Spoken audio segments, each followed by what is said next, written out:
ମାତ୍ର ଗୋଟିଏ ଗ୍ଲାସ କ୍ଷୀର ରାତିରେ ମୁଣ୍ଡ ପଛପଟେ ରଖିକି ଶୋଇଯାଆନ୍ତି। ଶତ୍ରୁ ପୁରା ମୂଳରୁ ଶେଷ ହୋଇଯିବ। ଯଦି ଆପଣଙ୍କ ପଛରେ ଶତ୍ରୁ ପଡ଼ିଯାଇଛନ୍ତି ତ କେବଳ ଆଉ କେବଳ ମାତ୍ର ଗୋଟିଏ ଗ୍ଲାସ କ୍ଷୀର ବାଲା ଉପାୟ ଆପଣଙ୍କୁ କରିବାକୁ ପଡ଼ିବ। ତ ଯେତେବି ଆପଣଙ୍କର ଶତ୍ରୁ ଥିବେ ସେହି ଶତ୍ରୁ ନିଜେ ହାତ ଯୋଡ଼ିକି ଆପଣଙ୍କ ଜୀବନରୁ ପୁରା ଦୂରେଇ ଯିବ। ଆଉ ଏହି ଉପାୟ ଏତେ ଚମତ୍କାର ହୋଇଥାଏ ଯାହା କେବେ ବି ଫେଲ୍ ହୋଇନଥାଏ। ବାସ୍ ପୁରା ସଚ୍ଚା ଶ୍ରଦ୍ଧା ହୃଦୟର ସହ ଆପଣଙ୍କୁ ଏହି ଉପାୟଟିକୁ କରିବାକୁ ପଡ଼ିବ। ତାପରେ ଆପଣ ନିଜେ ଦେଖିବେ କି ଯେଉଁ ଶତ୍ରୁ ଆପଣଙ୍କୁ ବାରମ୍ବାର ସମସ୍ୟାରେ ପକାଉଛି ଆଉ ସେହି ଶତ୍ରୁ ଆପଣଙ୍କର ପାଖରେ ରହିଥାଉ, ଆପଣଙ୍କର ଗାଁରେ ହେଉ, ଆପଣଙ୍କର ବହୁତ ଦୂରରେ ବି ହେଉ, ଶତ୍ରୁ ଯଦି ବିଦେଶରେ ବି ରହିଥାଏ ତ ସେହି ଉପାୟ ଦ୍ୱାରା ସେହି ଶତ୍ରୁ ପୁରା ଆପଣଙ୍କ ଜୀବନରୁ ଦୂରେଇ ଯିବ।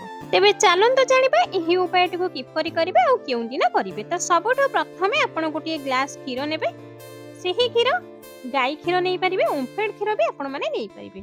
ଏବଂ ରବିବାର ଦିନ ରାତିରେ ଆପଣ ଯେତେବେଳେ ଶୋଇବାକୁ ଯିବେ ତ ଆପଣଙ୍କର ମୁଣ୍ଡ ପଛରେ, ମନେକର ଆପଣ ବେଡ୍ରେ ଶୋଉଛନ୍ତି ତ ବେଡ୍ ପଛପଟେ ତ ମୁଣ୍ଡ ପାଖରେ କ୍ଷୀର ରଖି ହେଇପାରିବନି, ତ ବେଡ୍ ପଛପଟେ କ'ଣ କରିବେ ନା ଗୋଟିଏ ଚେୟାରଟେ ରଖିଦେବେ, ନାଇଁ ତ ଟେବୁଲଟେ ରଖିଦେବେ।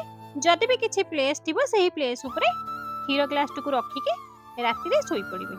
ତା ପରଦିନ ସକାଳୁ ଉଠି ସ୍ନାନ ଆଦି ସାରି ସେହି କ୍ଷୀରକୁ ନେଇ ବବୁଲ ଗଛ ମୂଳରେ ଢାଳିଦେବେ।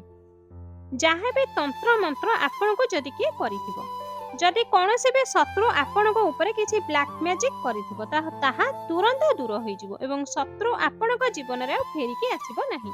ସେ ଗୋଟିଏ ଶତ୍ରୁ ହେଉ ବା ଅନେକ ଶତ୍ରୁ ହେଉ, କରନ୍ତୁ ଏହି ଉପାୟକୁ। ଆପଣ ନିଜେ ଏହାର ଚମତ୍କାର ଦେଖିବେ ଆଉ ଏହି ଉପାୟକୁ ମାତ୍ର ଗୋଟିଏ ଥର କରିବେ। ତ ଏହିଭଳି ଭିଡ଼ିଓ ଆଗକୁ ଦେଖିବା ପାଇଁ ଆମ ଚ୍ୟାନେଲ ସହିତ ଯୋଡ଼ି ହୋଇ ରୁହନ୍ତୁ। ଏହି ଭିଡ଼ିଓ ଗୋଟେ ଲାଇକ୍ କରି ଚ୍ୟାନେଲକୁ ସବସ୍କ୍ରାଇବ୍ ଅବଶ୍ୟ କରିଦିଅନ୍ତୁ।